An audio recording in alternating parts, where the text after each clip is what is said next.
Hello everybody, my name is Rostislav. Today I'm with Rocky and Emmy, and they are foreign volunteers who came to help Ukraine.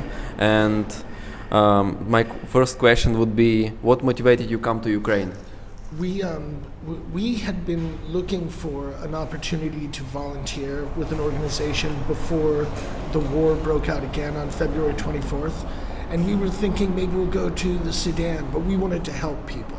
Yeah. And then on February the 24th, when we heard the news, and we saw that the Russians were building troops up, when on February 24th we said, that's it, we're going to Ukraine. So we quit our jobs, we sold some things that we had to get some money, and we came to Ukraine. All right, I see. So when did you come? Well, we first came in, it was late March, early April, but at first we were in Poland because we saw that so many Ukrainians were leaving from the east especially, and seeking refuge in Poland or Romania or what have you. So we were in Poland at first, but then we saw the Ukrainians returning to Ukraine. We saw trains that were coming from the east were less full, and trains that were heading to the east were more full. So we said, that's it, we're moving to Ukraine. So we moved to Lviv, and that's when we met you, and yes. It's just been a wonderful experience, and we're so happy to be here. Yeah, we came to stay here and fell in love and decided that this is where we should be. Yeah, but why Lviv? Why not like Ternopil, Ivano-Frankivsk, Kyiv? Well, I mean, we've seen, I've traveled around a bit in the country, and I've been to Odessa and Kyiv, but there's just something about this town that is so wonderful. I mean, we love the... And we're not here to be soldiers. We're not here to put up guns. We're here to do more, again, with families and kids and whatever. Animals. Yeah, but we're not here to be in the thick of the war, but still help. And we highly appreciate your presence here. Getting back to the daily questions. First of all, you had to find apartment. Then you need to do some bureaucracy like residency. How was your path in this? Was it easy? Was it difficult? It was actually easier than I thought it was going to be. But there is a lot of documentation that is required. So it's important to make sure that you have someone like we have you, who can help us navigate that. Even though it was just a matter, like for insurance, for example, applying for our Visa D, that just like, how do we do this? What's the website? We don't know. It wasn't difficult when we had a guide like you to show us the way. Once we had the guidance, then everything was easy. And you do have to leave the country to get it to start, and then. But even there's steps, but having somebody to help us. Yeah, it wasn't difficult. It was just maybe a little difficult, but it was just more tedious than anything else. Like, do you have this document, this document, this document with the right stamp and this translated and this, so there was a lot of steps. But it was, when you think about the reward from this work, it was easy. So now we get to stay here. Okay, so how was your process regarding visa? Like, I think you are the quickest who got visa so far. Okay, it was 1 day.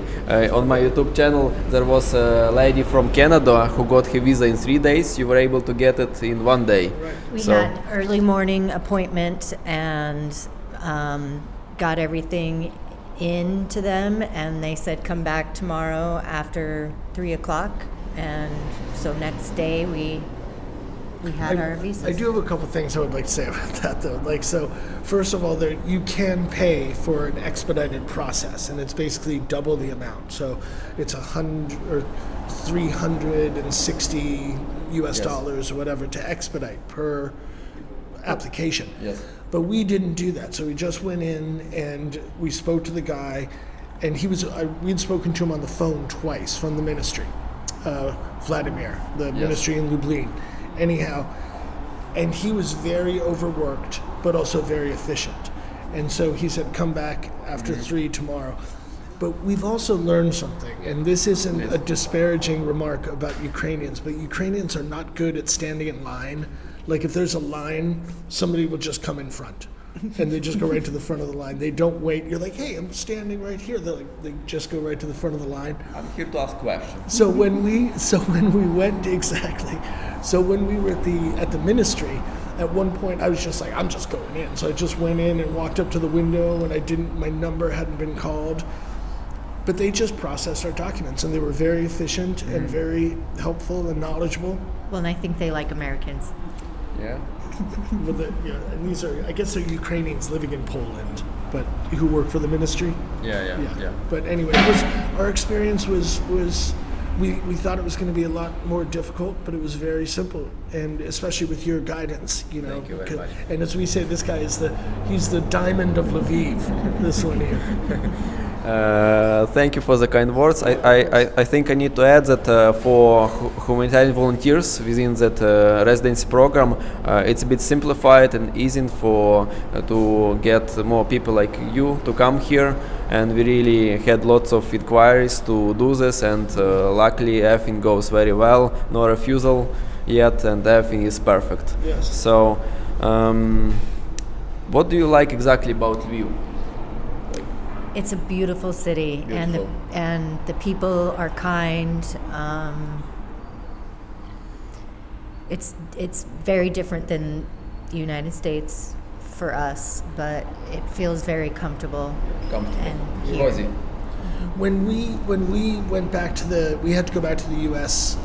About a month ago, and it was really interesting because after adapting the little bit that we have to living here in Lviv, when we were back home, we felt a little bit like strangers in our home. And then when we came back, once we got off the train, we took the train from Shemes. You know, it took us like 2 days to get back. Yeah. But when we finally got back to the train station here in Lviv, and we got in a cab to take us home, and we were driving down the cobbled streets, we were like, I mean, we felt like we're home. now we can relax and that we're home, you know, and we just love it here. It's an exceptional city, and once again the people are wonderful, and this is life during wartime. I mean, we understand that we get the air raid alerts.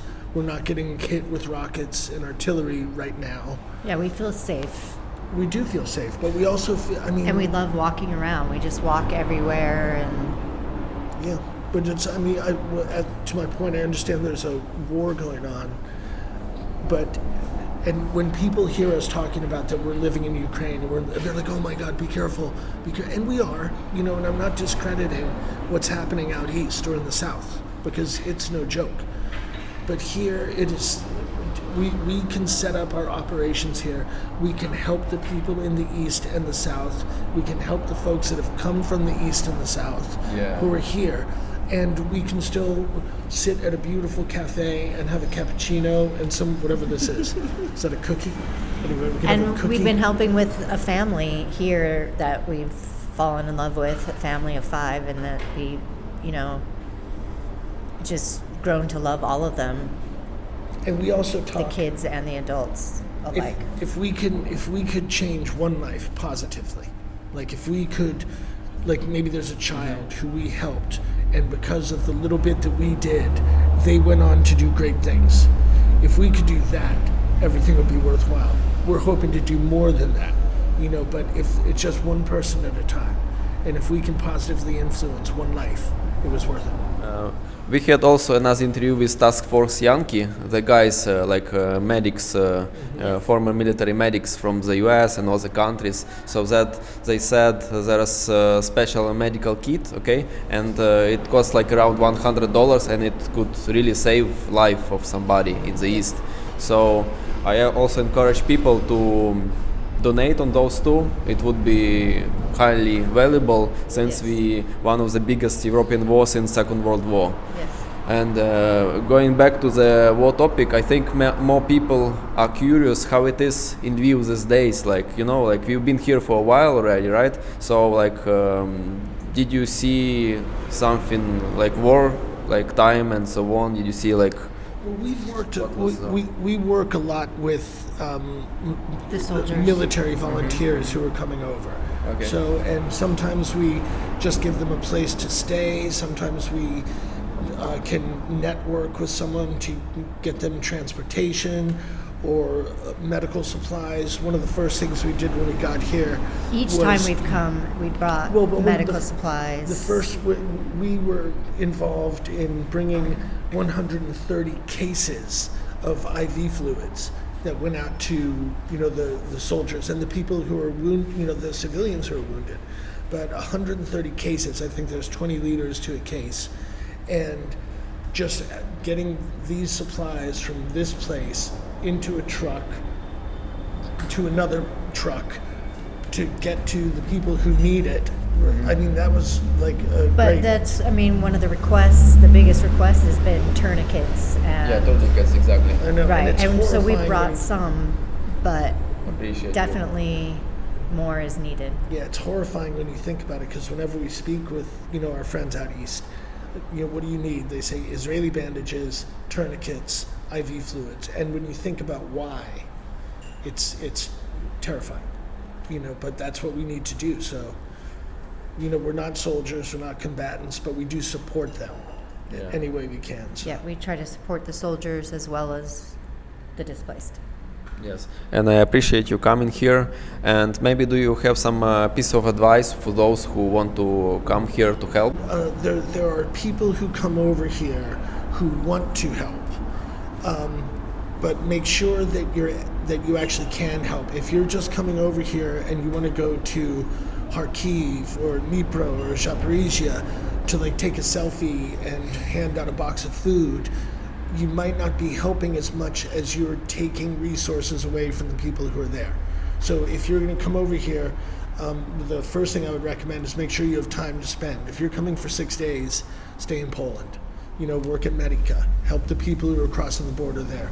If you want to come for a longer period of time, make sure you bring things with you and talk to people who are here. Medical supplies, absolutely. But you should be, when you cross the border into Ukraine, if you're coming here to actually help, you should have bags of stuff that you were barely able to carry that we can't get here. And once again, tourniquets, Israeli bandages, for one, But even if it's aspirin or diapers not that we can't get those things in Ukraine, but if you come fully loaded. Okay, so Emmy, Rocky, thank you very much for coming here to help us. We very much appreciate you guys, and we really, I cannot express how much we appreciate you being here, and we really need your help, and we need maybe And more. we appreciate you. Thank you very much. Yes. He's the diamond of Lviv. Thank you very much. Yes, so we also help with get apartment, with residency, and we also help guys to stay here, to have peace in mind and be able to help Ukraine. And help our family, friends that are looking for a place also. Yeah, there's lots. You continue to help. Yes. Thank you very much. And слава Україні! Героям слава.